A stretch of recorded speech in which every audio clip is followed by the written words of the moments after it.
Ladies and gentlemen, welcome to Somewhat Scholarly. My name is Alan Hibbard, and today I have a very special guest. She goes by Galt'sGirl on Twitter, Michelle Ray. Michelle, welcome to the show. How are you doing today? I'm good. Thank you for inviting me. I like when people call me very special. Yes, you are very special. And actually, yeah, you and I actually don't know very much about each other. Just a bump in on Twitter. So let's start with your background. Where are you from? What do you do for a Oh, living? And wow. yeah, a big I question. am, yeah, that's a big question. I'm actually from everywhere. I was originally born in Alaska. My father was military, so moved all over. Landed in Texas for the fourth time now. So I live in Austin-ish uh, at the moment. But yeah, no, I've been lived all over the country, traveled all over. So I don't really say I'm from anywhere in particular. Wow, that's amazing. So that must have shaped your identity in a very powerful way to be. In ways that I never realized it would until I was wise and old. Okay, I gotta ask. So share, go deeper on that. How has it shaped you? Yeah, so interesting. I mean, living everywhere from Alaska to Detroit to New Orleans to Kentucky, Colorado, Texas, obviously. I've been exposed my entire life from birth to every possible culture imaginable. And aside from moving a lot, I found out I really love to travel. I am a road trip chick. So any chance I get, it's not rare for me to throw a dart at a map and say I'm going to go cruise up there for a weekend or a couple of days.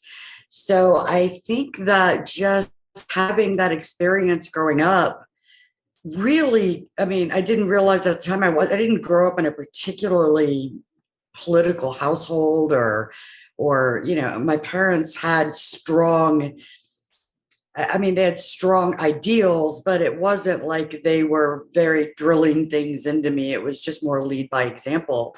But somewhere between living in that type of an environment and seeing how other people lived all over the country, I think it really, I mean, just those two experiences combined really drove who I became and what I believed in and how I wanted to raise kids and the things I wanted to do for a living or wouldn't do. um, as you can tell by my name, Galt'sGirl. Um, I didn't realize for a really long time until I read Shrugged. I didn't realize what my ideology kind of life view was. I didn't know there was a word for it. I didn't know there was a philosophy behind it. I didn't know there was a political bent until I read the book, which I was 16 at the time. So I've actually been Galt'sGirl since the internet was a thing, a really long time. Wow, that's incredible. Yeah, I've tried to read Atlas Shrugged a few times. It is so massive. I have Oh, the it is such a terrible, it's a terrible read, to be honest with you. Like it's an amazing story, but it's a terrible read. I never tell people to start with Atlas Shrugged. Like you build up to Atlas Shrugged. yeah, with other of Ayn Rand's like Ayn Fountainhead Rand, or yeah, or right. yeah. Yeah. Yeah, so I've had Atlas Shrugged download or in my Audible library for I don't know several years now, and I tried to read it yet again within this past week in anticipation for our chat today, and it was like it's just too intense, too heavy, too many hours of listening. I just had Oh to put it yeah, it down. is a lot. It's a lot to take in. Have you read any of her other stuff? We the I People or I have not read her stuff. I've just read about her stuff, like people's commentary and critiques oh, and I so bet forth. that goes over well. I refrain from having a strong opinion because I just simply don't know it. Like I don't know. Maybe actually, can you kind of summarize Ayn Rand's philosophy and Yeah, where you agree or disagree? sure. I mean, Ayn Rand developed objectivism, which fundamentally is, I like to call it an awe of man. I mean, objectivism, it disregards religion. There's several, it obviously disregards the idea that anyone can control another human being. Ayn Rand said racism was the most vile thing because it discounted a man's potential. So, really, at the heart of it, objectivism is an awe for what just this incredible passion and belief that man's mind and reason can do anything. And for me, there are things I certainly agree with and certainly I don't agree with. One, she's really not fond of religion, and she mellowed out a little bit on that as she got older.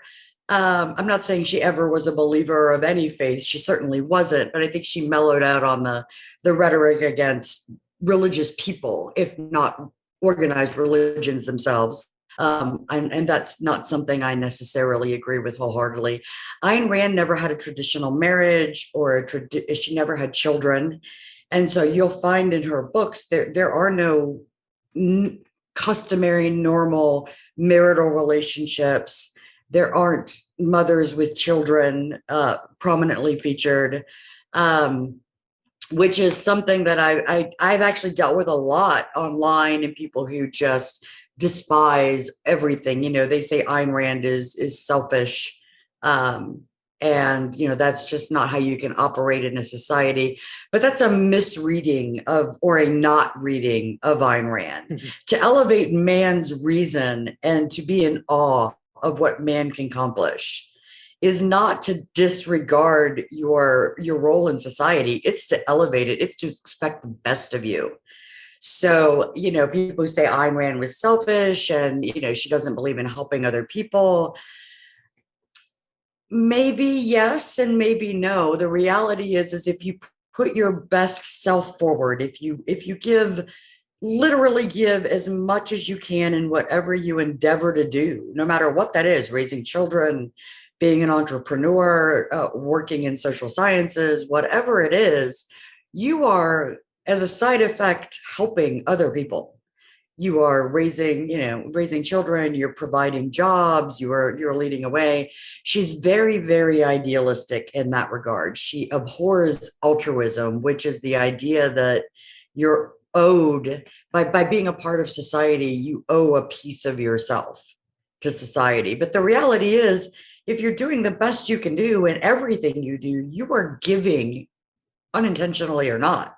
You're giving of yourself to other people, to your endeavors. She also believes that it's something that I really hold dear, is that the only person whose approval you need is yours. Somebody else approving you or not isn't going to make you feel better on your deathbed. It isn't going to get you out of bed in the morning. It's really kind of difficult to reconcile that. In some ways, I'm a mom, I have 4 kids, which is something Ayn Rand never, there's just nothing about that. And a lot of people who have actually had conversations with me said, how do you reconcile that famous quote in Atlas Shrugged, which is, I'll never live for the sake of another man nor ask a man to live for mine, with being a mother, which the idea is that you live for your children, or, your life revolves around them. But to me, being a mom was always about giving them what they needed to be competent, successful, independent, and thinking, rational human beings, which of course a lot of, people say, how can you be religious and consider yourself rational? And, but the one thing I counter with Ayn Rand a lot with the people who say that is, how can you have faith in people who haven't done something that you admire yet? In the same regard, faith is believing something that you haven't seen yet. Okay, so in religion, haven't seen yet, maybe a long way off, and you don't get to brag about it later, maybe. But with having kids, with having faith in people, you do get to see that if you're lucky. And one of the things that I've always admired about, not necessarily Ayn Rand, she just wasn't an influence on me until I was really a teenager, but about the idea that if you believe in people, most of the time they'll come true. I mean, if you hold them to a standard, they'll meet that standard, or they'll try. And that to me is as much faith as a faith in any religion. When people don't often go out of their way to inspire faith, but if you give them the chance, if you give them the tools, if you give them your faith in them, a lot of times they will. Yeah, you touch on so many like amazing themes. Like I've been thinking so much lately about the sort of dichotomy of scarcity versus abundance, and how people approach the world. And some people approach it from a place of scarcity, like I need more, I need to have more, I need to have more money, I need to have more people who love me, I need to have this, that, or the other thing. And at times you can also approach the world from a place of abundance and say, I have enough, like I am enough, I love myself, that's all it takes, etc. And Gosh darn it, people like me. yes, right. Yeah, it was SNL. Is that Right. Stuart Smalley? Yeah. Doggone it, people like me. Yeah. It's a good one. Yeah, it's really interesting, because I think so many people, when they choose, I'll say choose as if it is a rational choice, they choose their political ideology, they almost project their own personalities on everyone else in society. I think people do that as a general rule. Hmm. I mean, it's not even about just political ideologies. It's personal ideologies, family ideologies, your understanding of how the world around you should work. And it's really difficult to make a conscious effort to step back from your experiences. I mean, putting yourself in someone else's shoes or imagining that a situation looks different to someone else isn't terribly complicated, but questioning your reaction with that input is very difficult for most people to do. And it takes a concerted effort to say, I'm going to look at things in a way that I don't normally look at them and genuinely see if they might sway my opinion.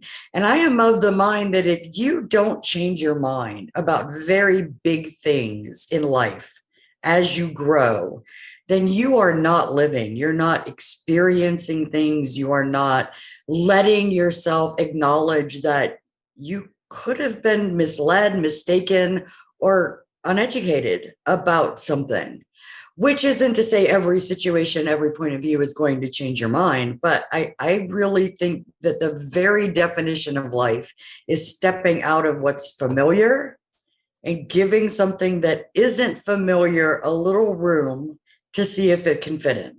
I love it. I love it. And I'm sure with your background, like being all over the country and living in so many different places, you've probably changed your mind on so many different things. Lots of things. I'd Lots love, of things. I'd love to hear like how some of your like philosophies and beliefs about the world have changed, at different points in your life. So I didn't quite follow the adage that in your 20s you're a liberal. Right? I didn't quite go that way. Unbeknownst to me, my family's very libertarian. It was never discussed. It wasn't like we're libertarians, and it just wasn't that way. My father was military. My mother was an educator when she wasn't being a stay-at-home mom. Um, but the way life unfolded around me as a child was very much my parents lived on a budget, but I had no idea that technically we were really low income. I mean, we weren't dirt poor, but we were really low income. Not because my father didn't make enough or my mother didn't make enough, but they had plans. And those plans didn't involve buying my brother and I designer clothes and every gadget that came out and or paying for college for us or anything like that. They involved working for what was important to them. We ate, we had shelter, we had great, conversation, we had Christmas gifts every year. But we didn't have I didn't whine for designer jeans and get them. That's not how my life went.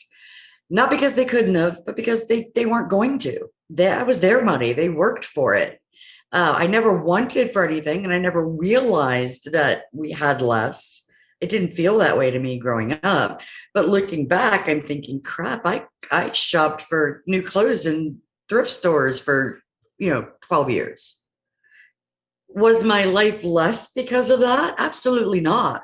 Like, no, absolutely not. Now, with my own kids, I've wanted to give them a little more when they've shown me things are genuinely important. One of my kids is a basketball player. She has put in the work. She gets up, she goes to practice, she works her butt off for basketball. It's very important to her while maintaining all of her other responsibilities, which at her age are being a part of the family, doing well in school, just generally being a decent human being. And she works hard. And so, do I spend way more than I would normally spend on a pair of shoes for her basketball shoes? Of course I do, right? She's proven to me that is an important thing and she's willing to put in the work. So I'm willing to invest in that in her. Not to say my parents didn't, they just did it in very different ways. I mean, my father would have a philosophical discussion with me for hours. You know, my parents would sit there and force me to cry through learning algebra and sit there and sit there patiently until the light bulb went off. Um, but I did have some ideas about that were different from my parents. I was very okay with the death penalty for a long time. I was very okay with that. As a child, as a teenager, um, the idea of paying with your life for taking another life seemed okay with me. It doesn't anymore. And it hasn't for many, many years, which is a departure from Ayn Rand. She was really big into not necessarily big government, certainly not big government, but justice and protecting the country. She was fine with the big military, things like that, things I'm not okay with. Um, for me, the dramatic shift came when I got pregnant for the first time. And I thought my literal only purpose for the next 9 months is to grow this thing. And then when I started thinking about things like the death penalty, I'm like, somebody else grew that thing. Somebody else felt this fiercely about this human being.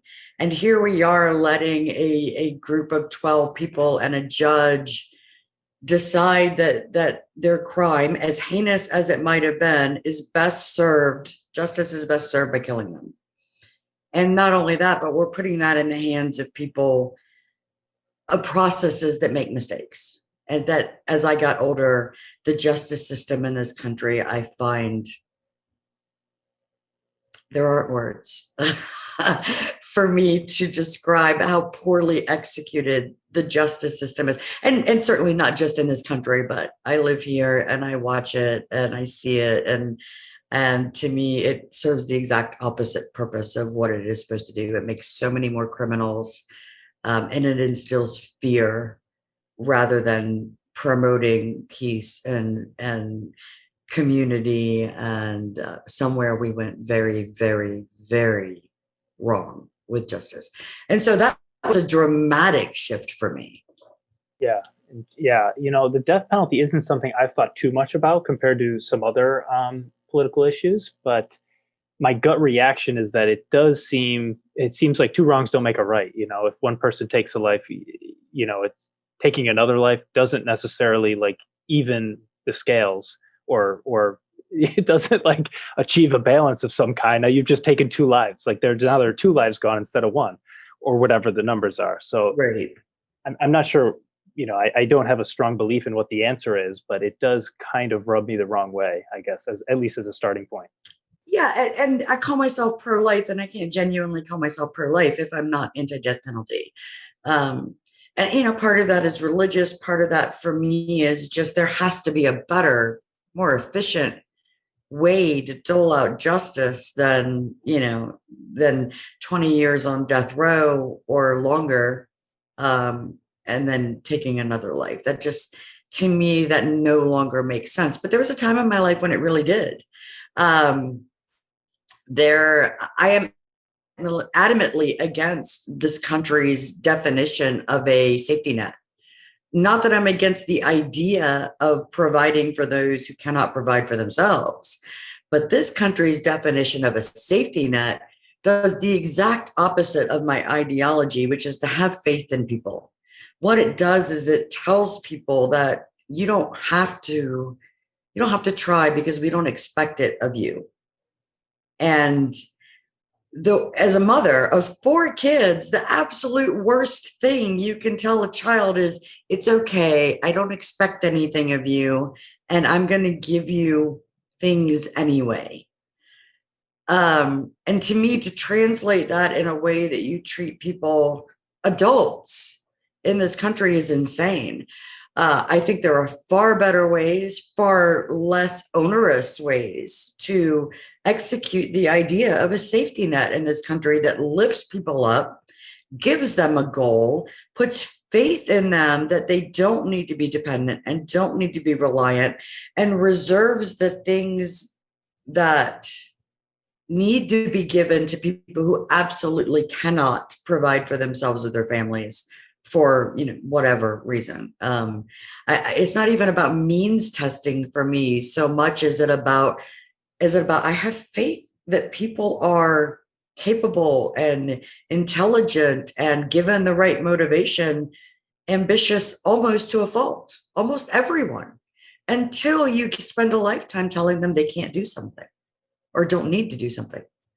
Yeah.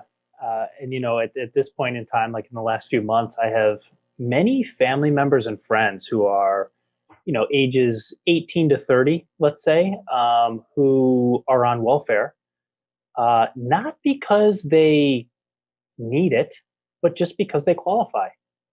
And they're like, well, it's free money. Why wouldn't I take it? And some of them have been on welfare for years, unemployment, this, that, and the other thing. I mean, I can't even keep up with all the social programs that are out there. And the people I know personally, anecdotally, don't need it. They don't need it, right? These are able-bodied people, sound body, sound mind. They could get a job if they wanted. They could be productive members of society. But, there are different, state and federal programs that incentivize people to sit home and watch Netflix.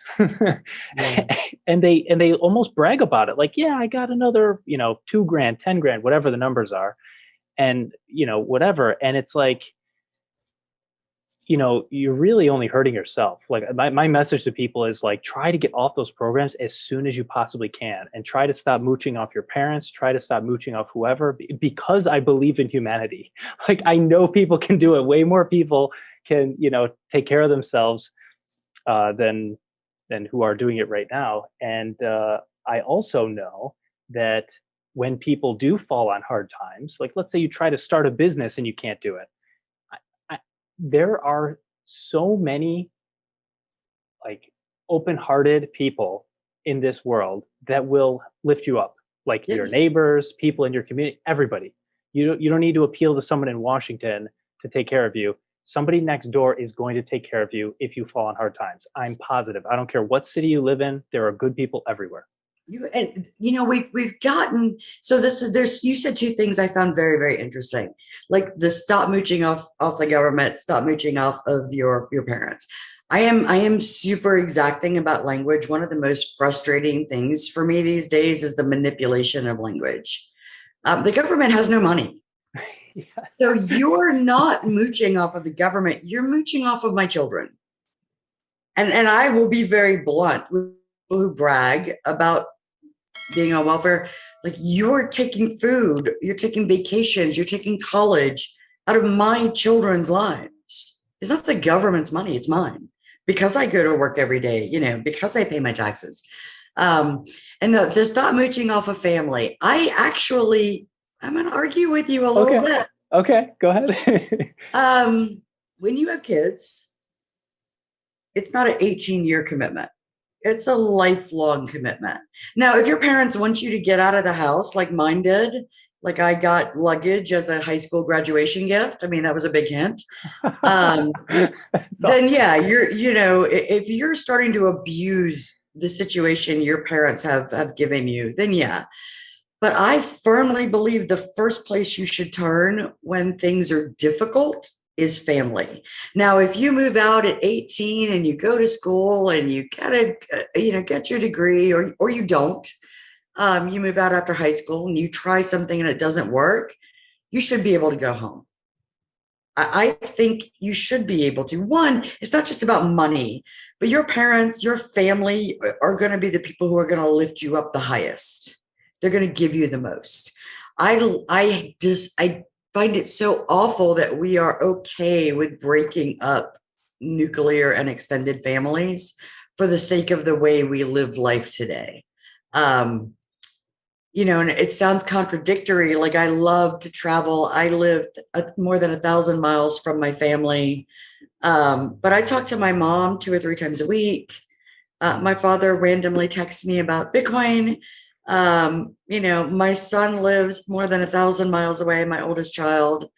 But to me, I can go home. If today at my age, which is relatively advanced, things were bad, I lost my job, I couldn't afford, my lifestyle, I couldn't afford to feed my kids, whatever, I could go home. Everyone should feel that way. I think everyone should feel that way. And I would love to see, living in mom and dad's basement is funny, but it's not a bad thing. If that's the situation that works for you, a lot of these people are helping to support their families. They're saving money, which is a wonderful thing. I would rather you live in mom and dad's basement than go on housing assistance. So God bless you for living in mom and dad's basement, right? Yeah.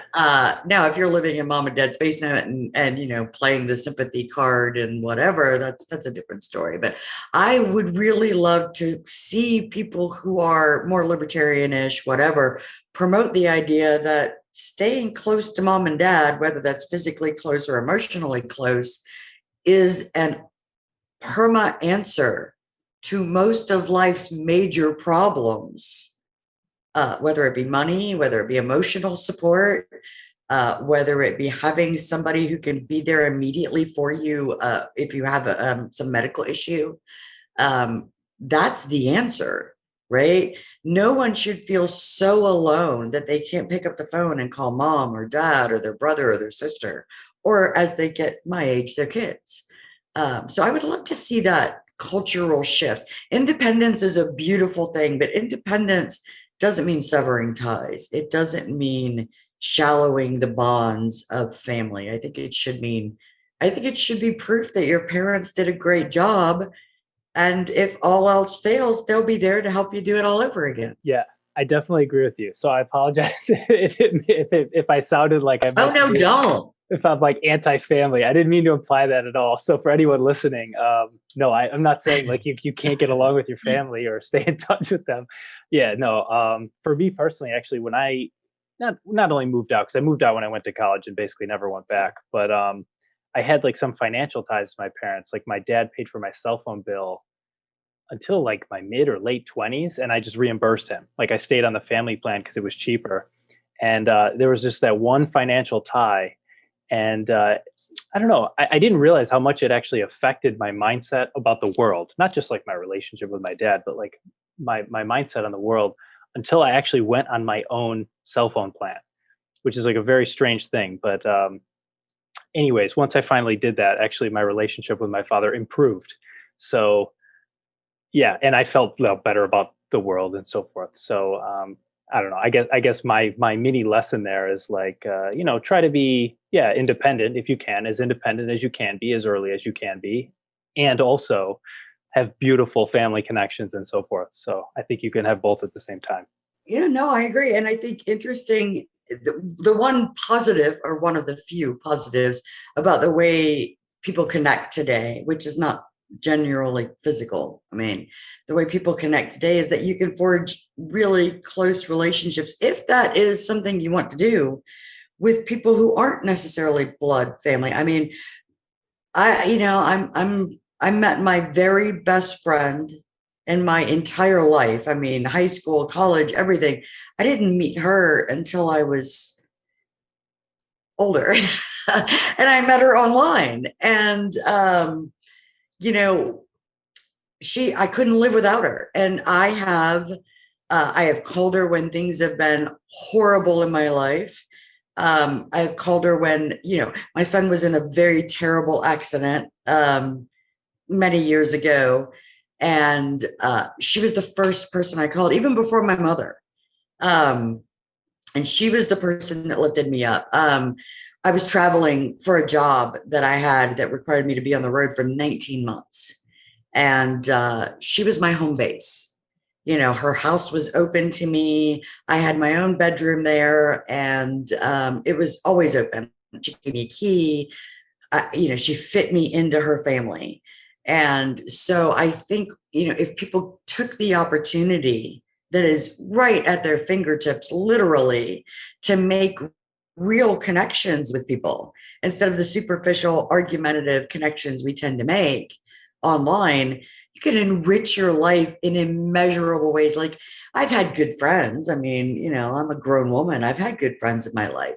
I have never had a friend, male or female, that I would literally trust my children to, trust my life to, tell all my secrets to, ask money for if I needed it, and know that if I ever was destitute, the woman would get out of bed at 3 o'clock in the morning and learn how to use Bitcoin so she could send me money immediately.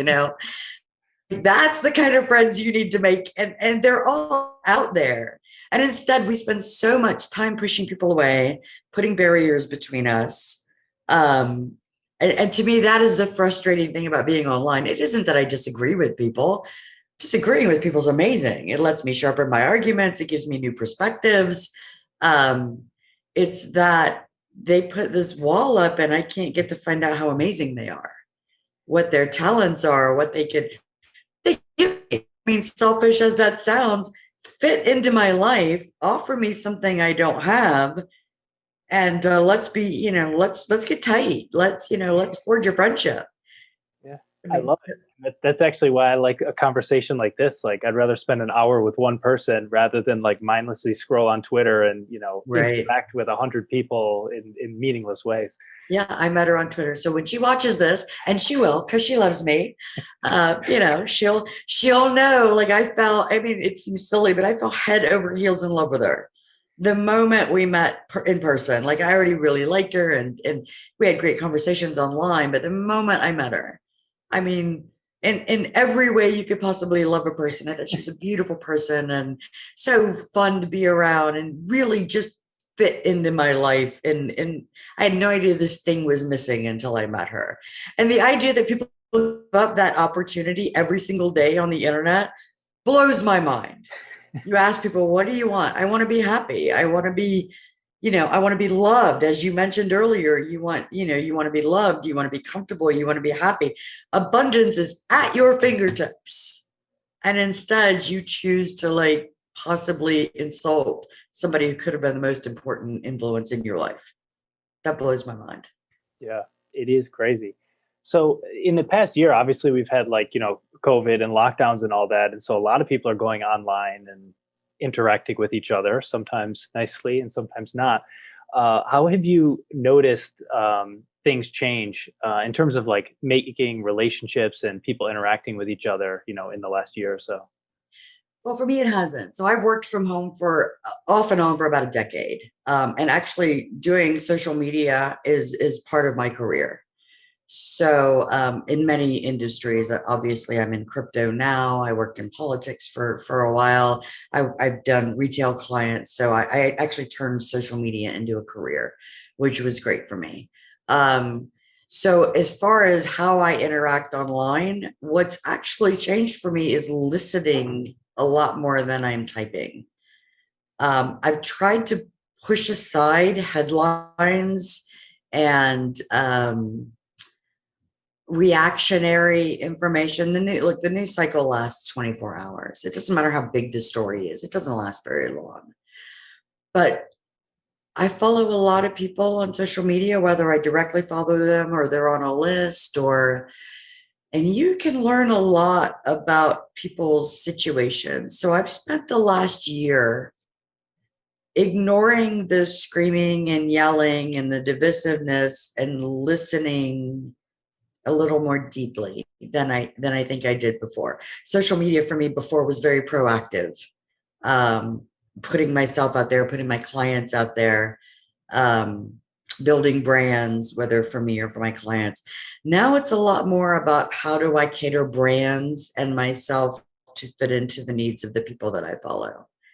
I've had the time to do that over the last year.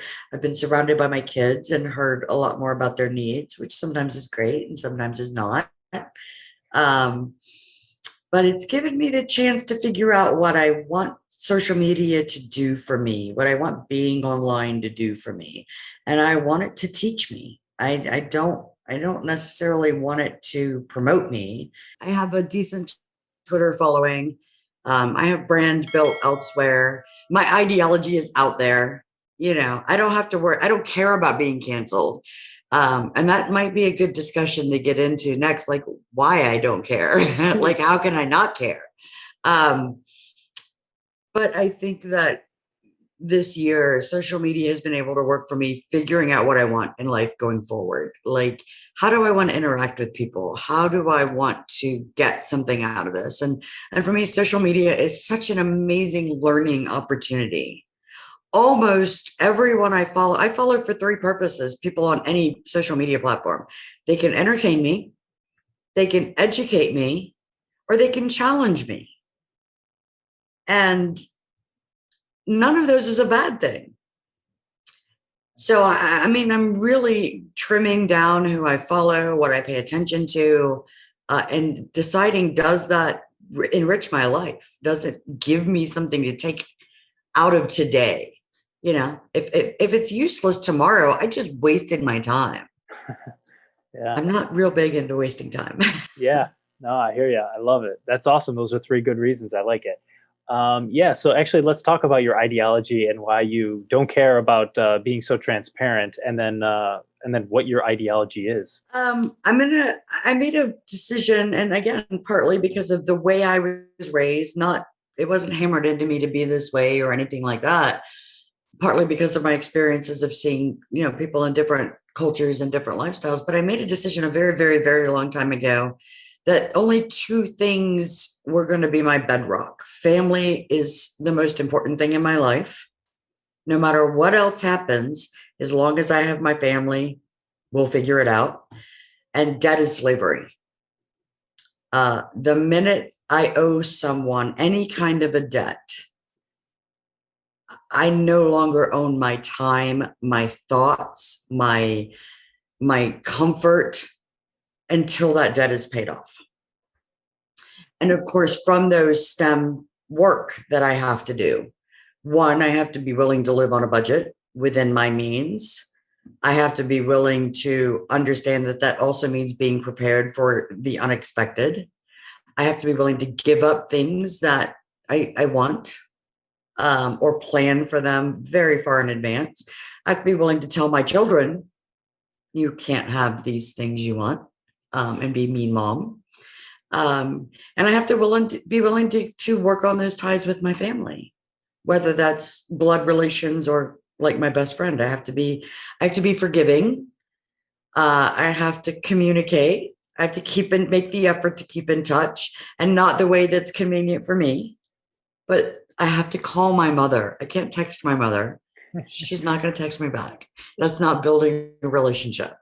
I have to remember my son is a grown 24-year-old man, and he's not going to want to talk to mom every day. And so, I give him his space, but I make sure that we stay in touch. And when things go badly, I have to be humble and say, is it important enough for me to be angry over? Probably not. Not if those are my bedrocks.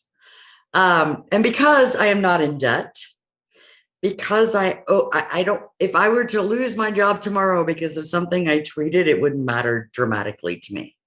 I have the family ties and I don't have debt, and I have enough saved up so that I would have leeway to find some other way to make my obligations. Those are not glib decisions. They are not easy to stick to. Sometimes you have to write them on the bathroom wall in lipstick to remind yourself.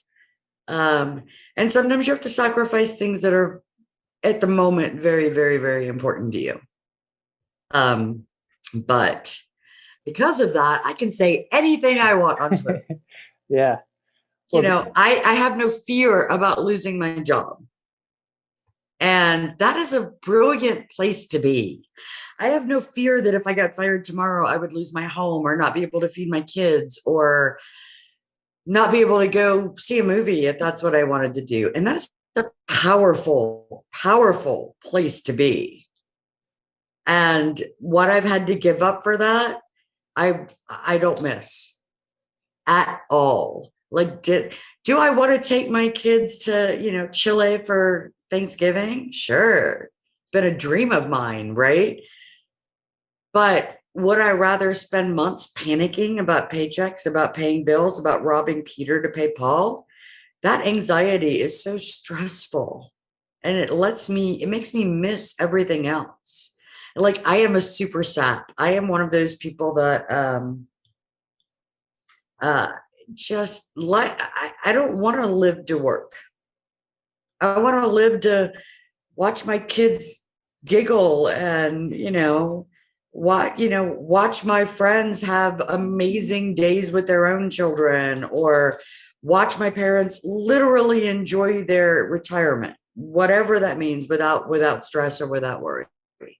Um, I love the hustle. I love being in the middle of a startup, but the only way you can love the hustle is knowing that the hustle goes one of two ways. It goes up or it crashes hard. And you have to be okay with both of those. The end of a startup is not the end of a world. The end of an idea you've had is not the end of the world. It's a lesson learned.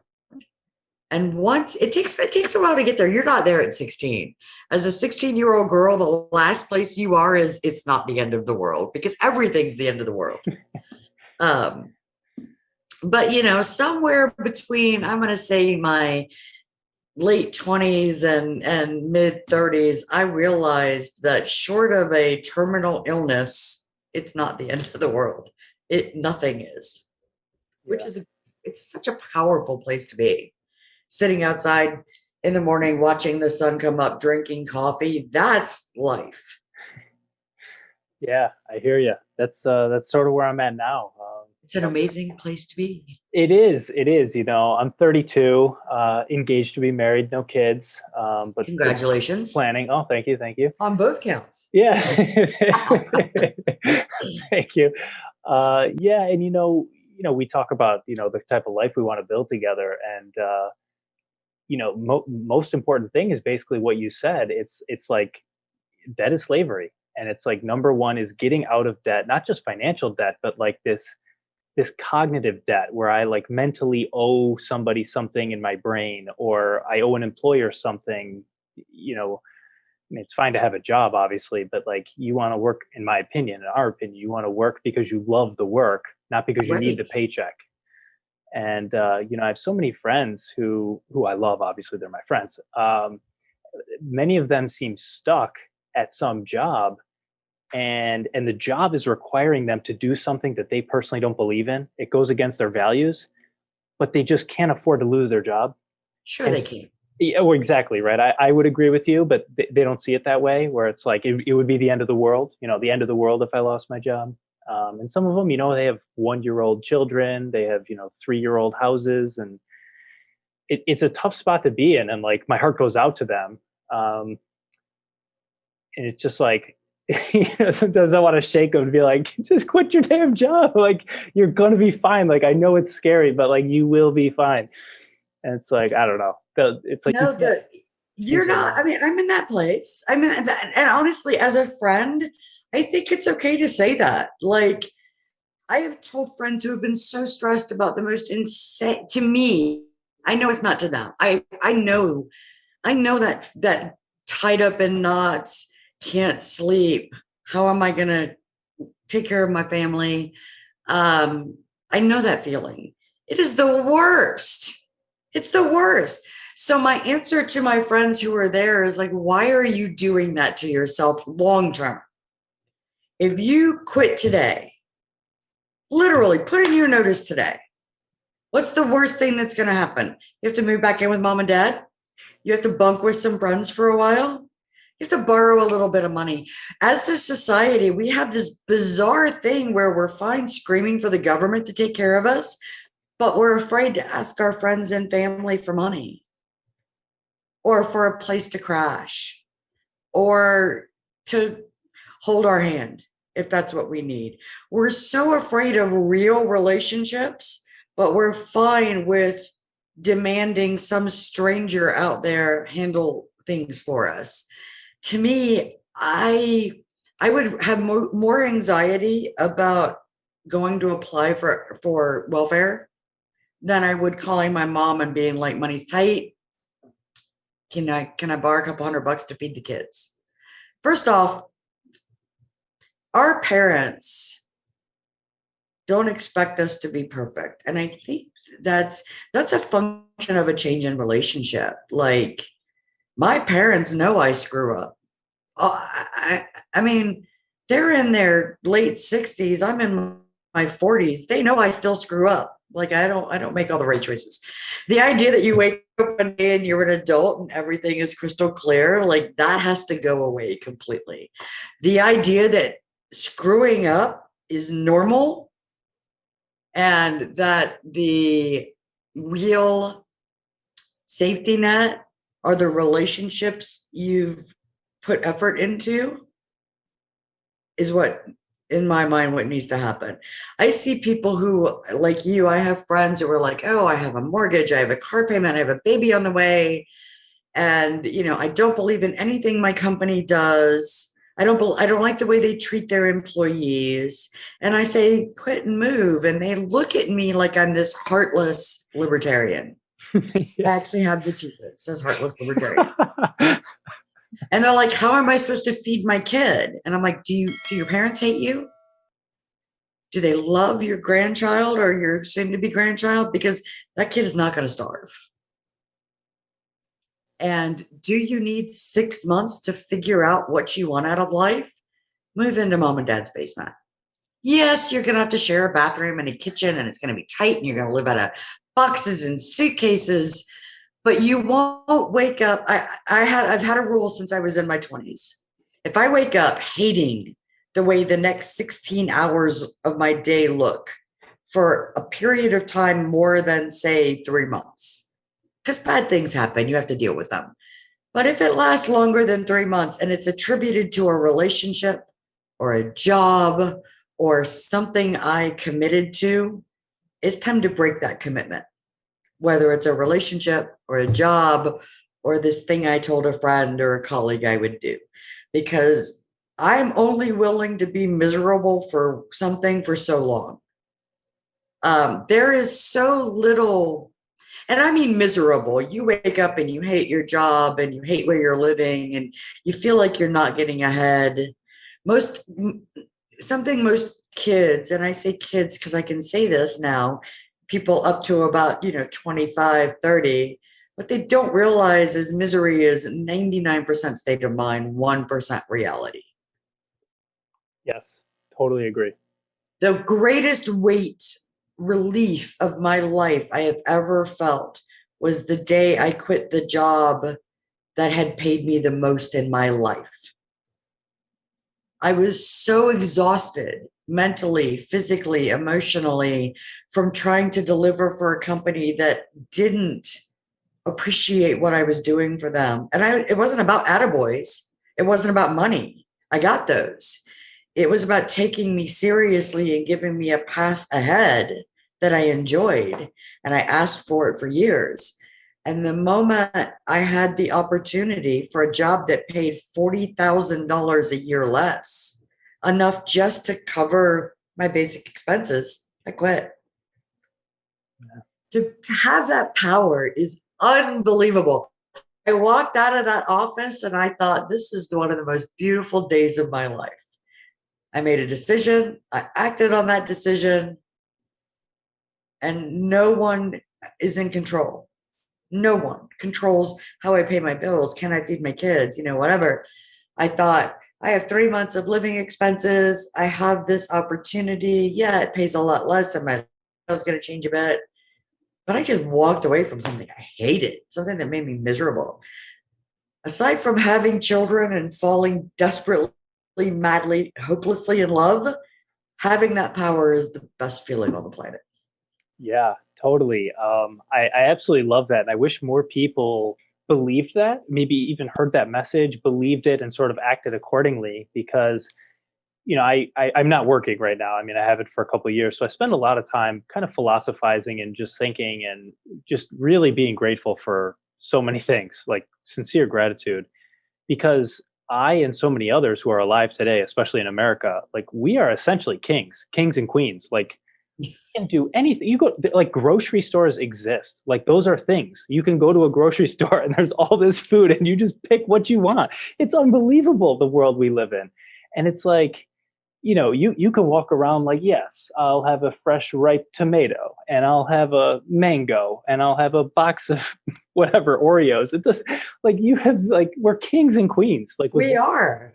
we're kings and queens and people go around as if they think they're slaves. I mean, well, in some ways we are, but it's mental. It's that 1%. It's that thing that's in your mind, like you mentioned. So it's like, yeah, it's like you can say, yeah, I'd like to work at this company, or no, thank you, this other company or boss. You will not be getting my services, and it's like we have such power. I just wish more people acted like it. And yeah, to me, that's the thing. So I look at my kids, and I mean, I'm a mom. My kids are my kids. They're kids. They were babies, toddlers, teenagers, whatever. They went through all the things. And was everything perfect all the time? God, no, of course not. I've been exceedingly blessed in that for the most part, my kids have been amazing as far as ease of raising them. But I look at them and I think, what do I want my kids to walk out of my house when they move out for the first time? Because it may not be the last. What do I want them to take? And I want them to take the idea that they can figure out anything. They may not know it. They may not, but they can figure it out. I have a son and 3 daughters. I grew up with a dad who worked on cars. I grew up with a dad who worked on everything.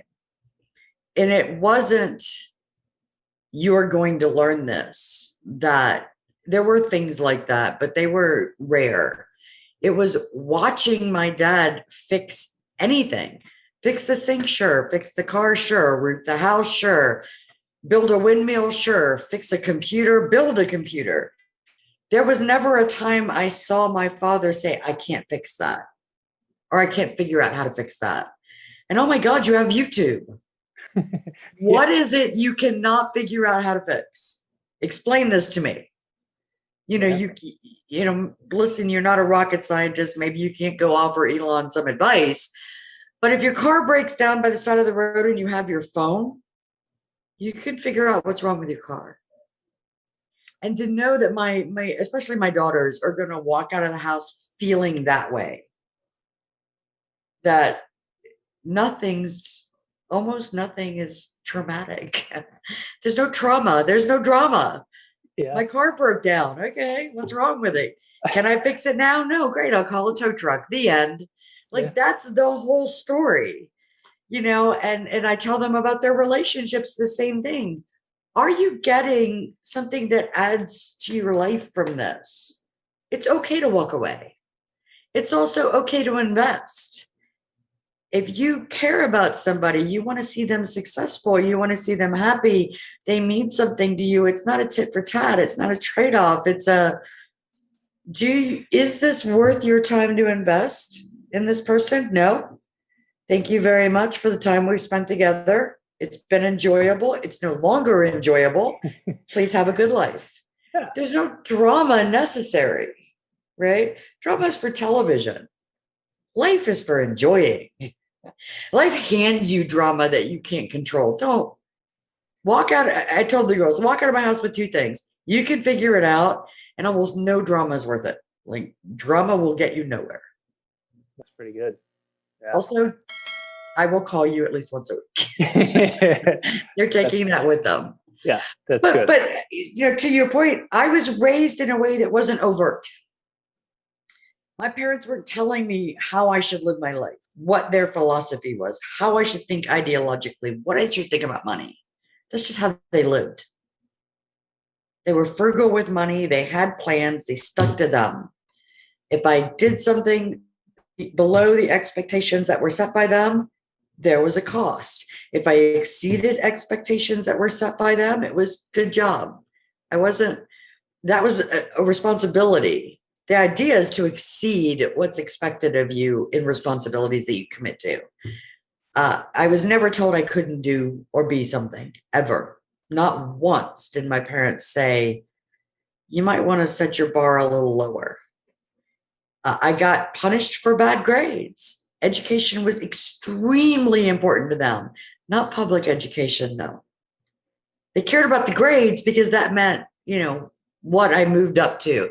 They cared a lot more about my ability to convey what I had learned and, explain things in a way that was rational.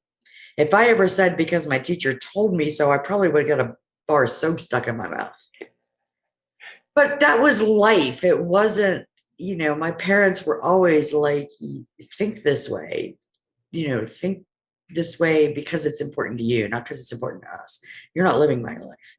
And it was a hard lesson as I grew up and was old enough to realize my parents weren't spending money on me because they were saving it for their retirement.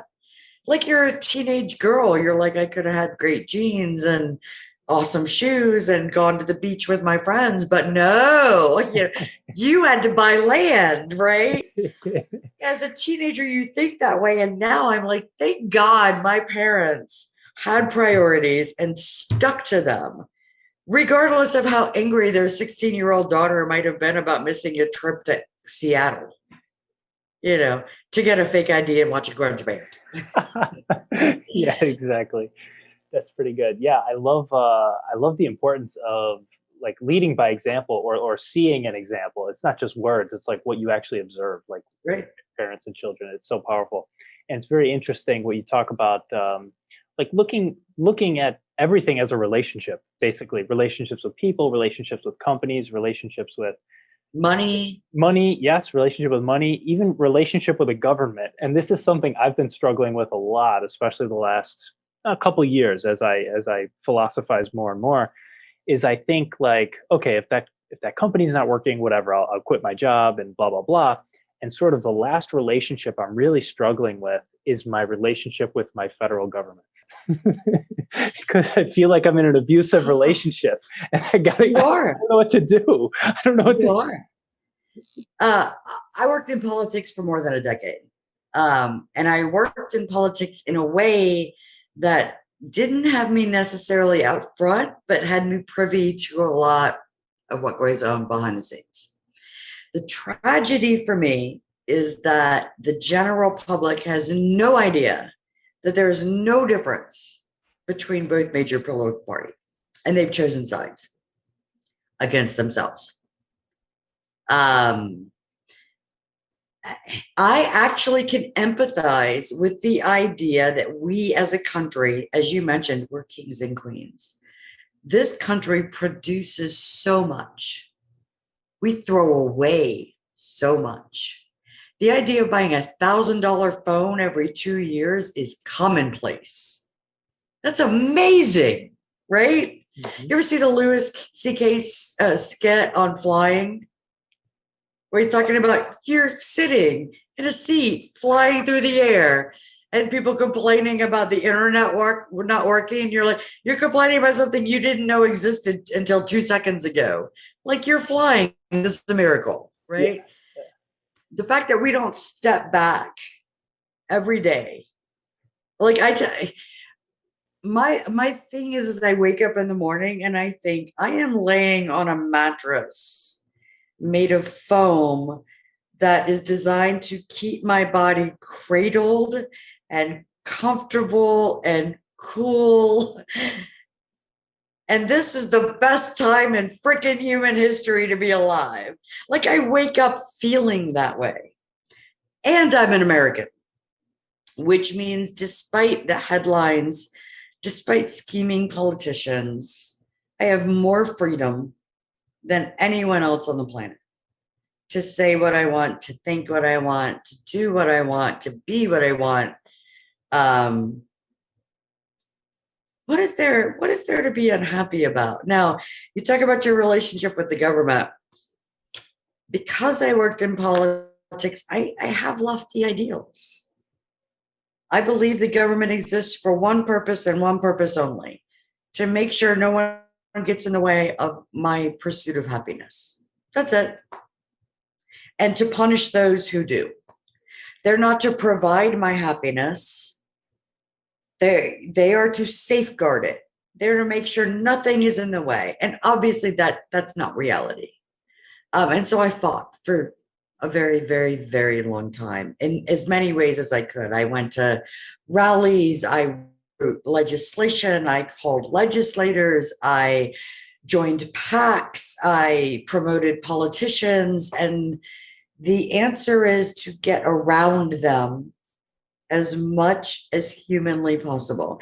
Instead of putting my effort into electing the right people, which is not going to happen, because even the right people, my idea of the right people, eventually understand that there's not a lot they can do in the framework of what's been snowballed from the beginning.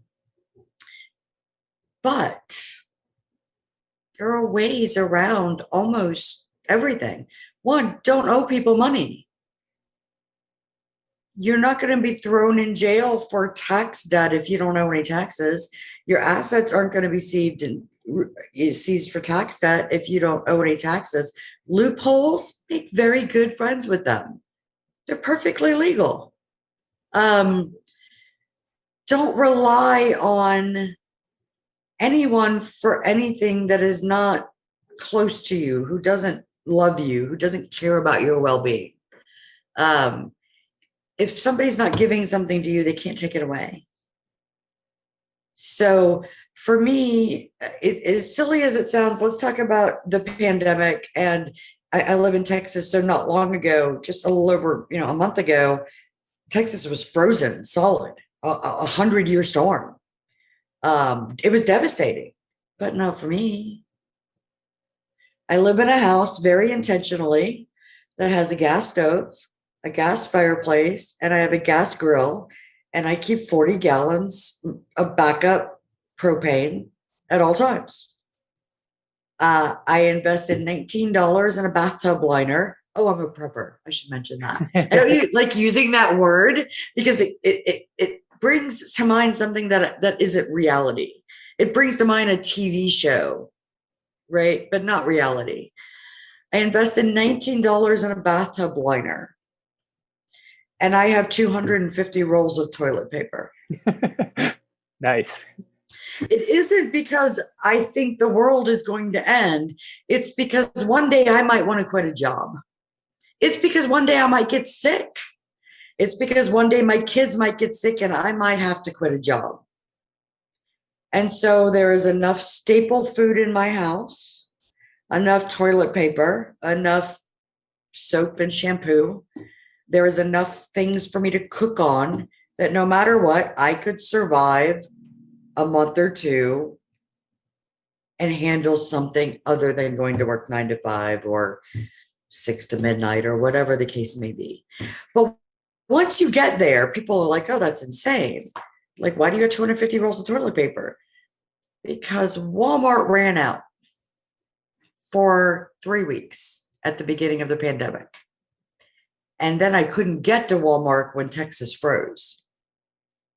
Why do I, and it isn't like I'm not going to give you this checklist, but look around your daily life. What do you use? Now have 3 months of that. It's that simple. How long does it take? I don't know. Maybe it takes you a month to get all that stuff together.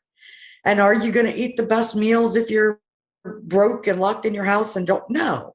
But are you going to eat? Hell yeah, you're going to eat. So for me, it's all about, I'm in control of that.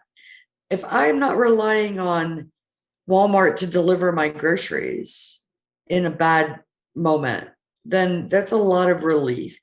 The worst thing I can imagine is having a sick child or a hurt child that requires my focus and not being able to because there's no food in the house. I have a bill to pay, and not having an answer to that dilemma. So I tell my kids, imagine the worst thing other than death that could happen to you. Imagine it. What would it be? Now, get ready for it. Right? That's it. And once you're there, Now imagine the next worst thing and get ready for that. And when you're there, and really for most people, it's less than 2 or 3 years. And I mean buying property, paying off debt, having enough to keep you sustained in your house for a month or three, having money in the bank to sustain your basic lifestyle, basic living. Most people can do that in under a year or two if that's really what they want. When you get there and you wake up one day and you're like, I don't owe anybody anything. I can provide for my family for at least several months. And I'm not working a job that I hate.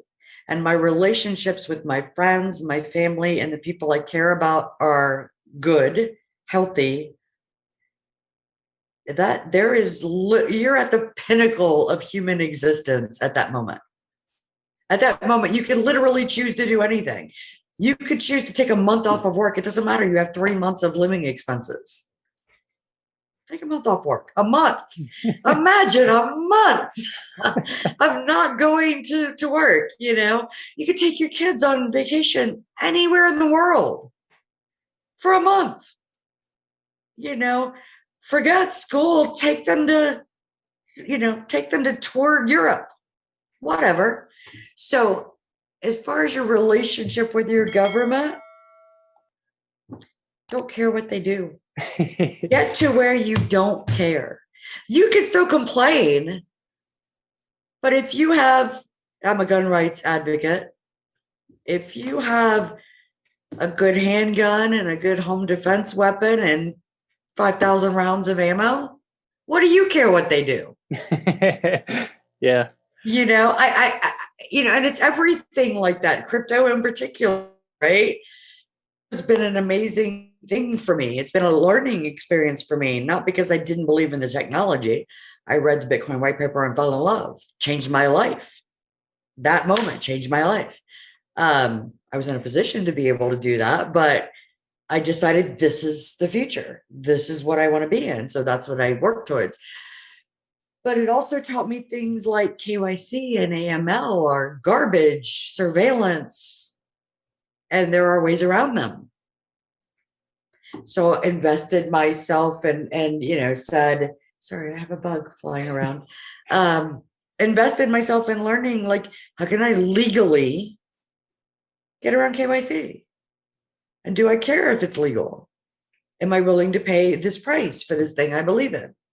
And that's an incredible, people change careers several times in their lives. For me, that was a 180. That was changing everything about my life. How I thought about KYC, how I felt about privacy, what I thought about surveillance. I was never a big fan of MMT and the way we do debt in this country and how I could do something about that, not to change the world, but to change my life. Yeah, so let's go deeper on that in terms of all the privacy and crypto and so forth. So how did you first get exposed to crypto, and when was it that you read the Bitcoin white paper, and what has your journey been like since? My father introduced me to Bitcoin. I was visiting my parents one Christmas.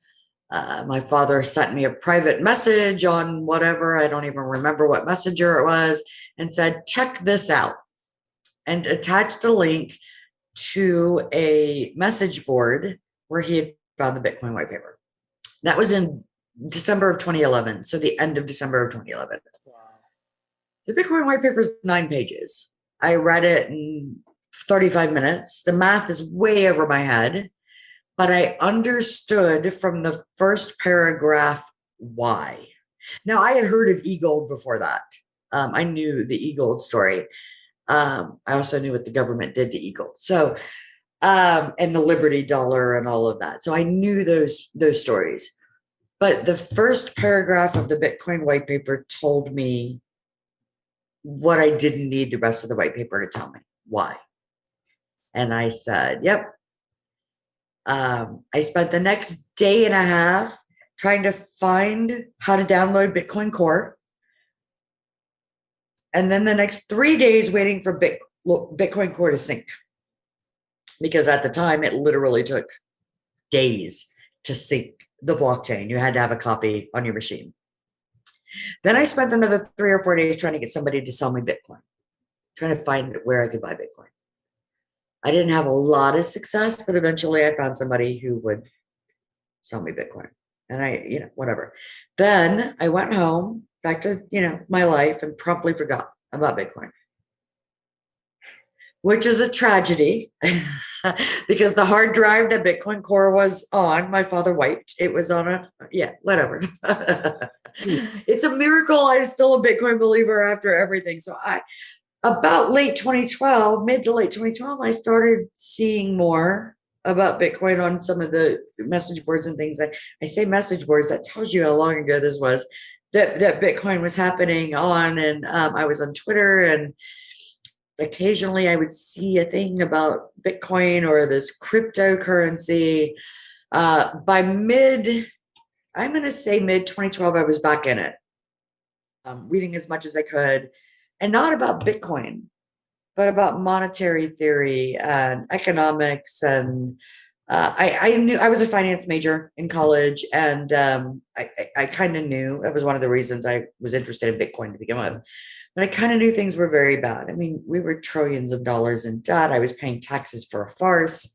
We could print money at will. Why am I paying taxes? It's a leash. That's all it is. But by 2013, I was full on in Bitcoin. I was tweeting about it on Twitter. I was going on podcasts. My very first podcast about Bitcoin that wasn't my podcast was with the lead singer of the punk band MXPX. Mike Herrera is like, he's the lead singer of a punk band that's been around for years and years. I was a fan. So somehow I'm tweeting about music, talking about MXPX and Bitcoin, and that connected us, and I wound up on his podcast. And so that was 2013.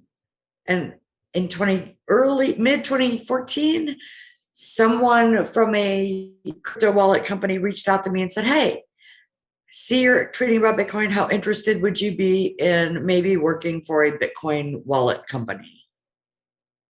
And so they sent me some information. I checked it out, and I was like, hell yeah, I'm in. And it wasn't just because I wanted to be in crypto. I believed in the ethos of this company and what they were building, why they were building it, why they took certain measures and didn't do other things. I had a Mt. Gox account. I had a Cryptsy account. I have been bruised, beaten, battered, but I am a true believer.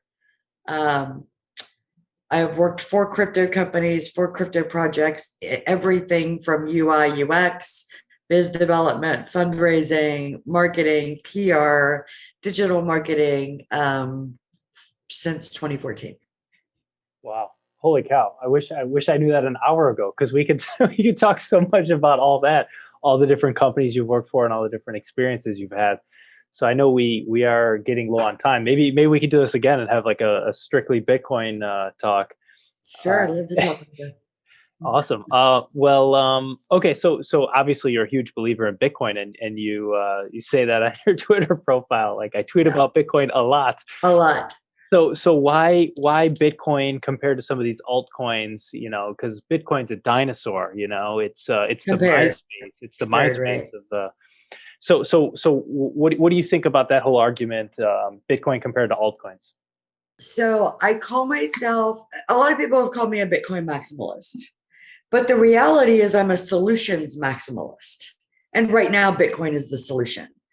If something better, more efficient, more effective comes along, great. I think it's more likely layer 2 or layer 3 on Bitcoin is going to be more efficient and more effective.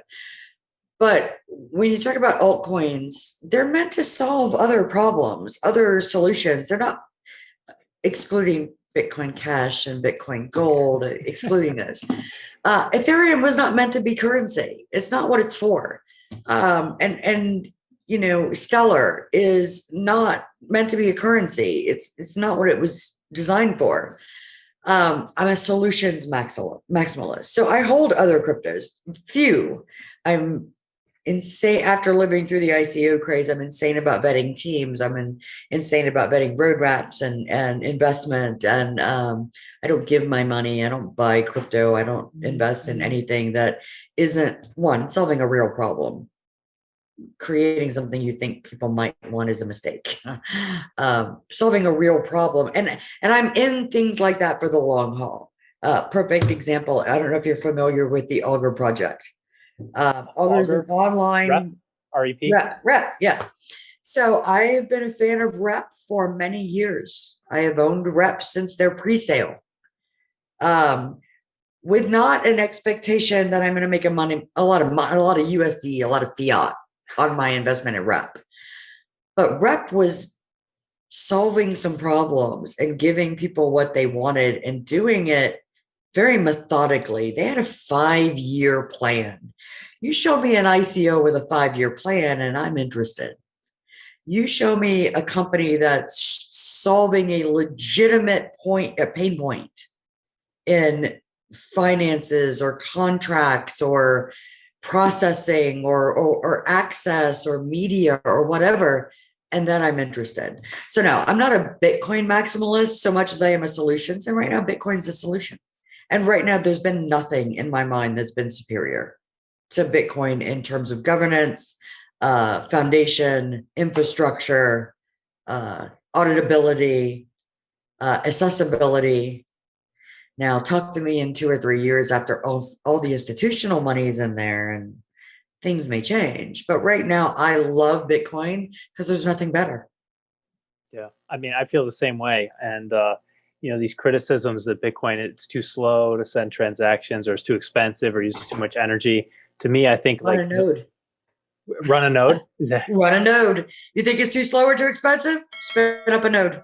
yeah? Well, yeah, yeah. It's interesting. I think the fees are there to incentivize miners, obviously, but the miners are there to increase security of the network. So I think like Right. that's the price you pay for high security. And yeah, and controlling your money and being in control.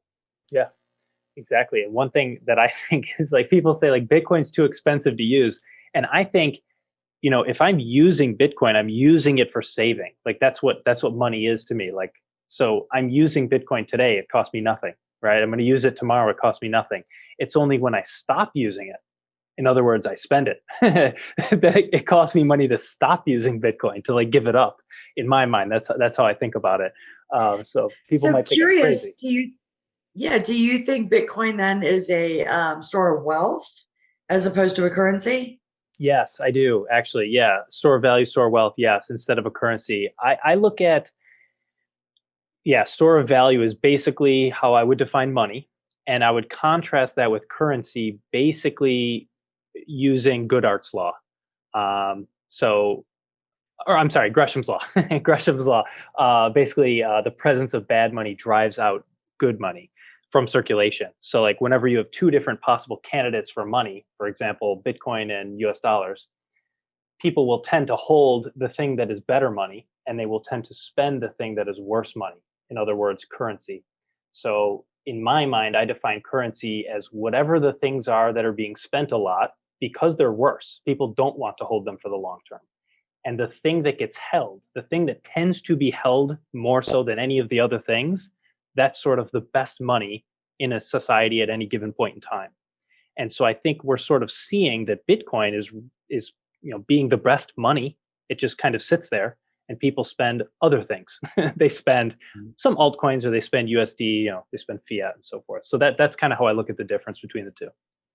Yeah, I think that's fascinating. I mean, for me, I would love to see Bitcoin adopted as a currency as well as a store value, right? Like USD was that for years and years and years, right? You bought treasury bonds.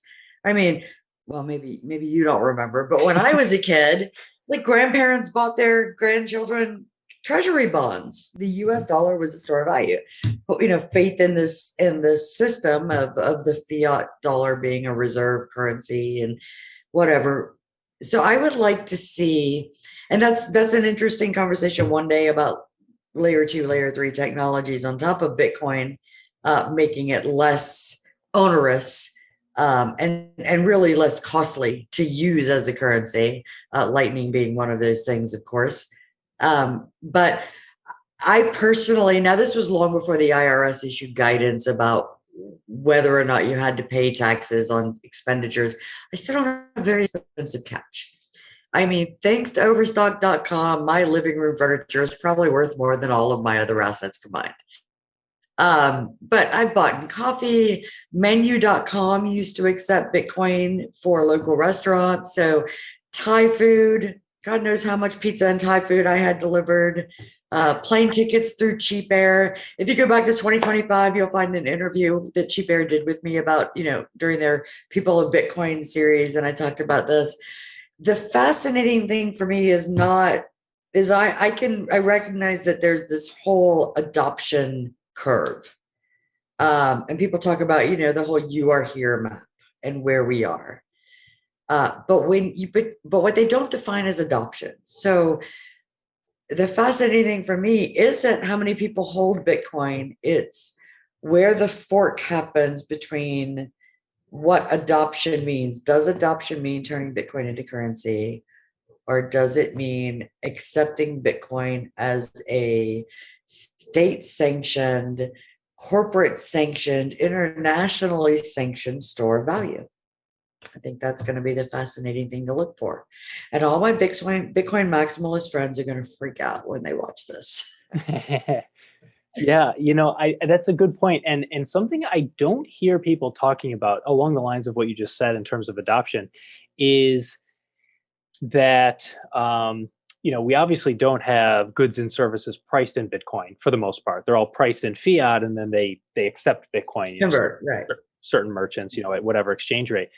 But the fascinating thing for me is the point in the future at which a given fiat currency is debased so rapidly and prices in that local currency are so volatile that it becomes more logical for merchants to price their goods and services in Bitcoin because Bitcoin is more stable than that particular fiat currency.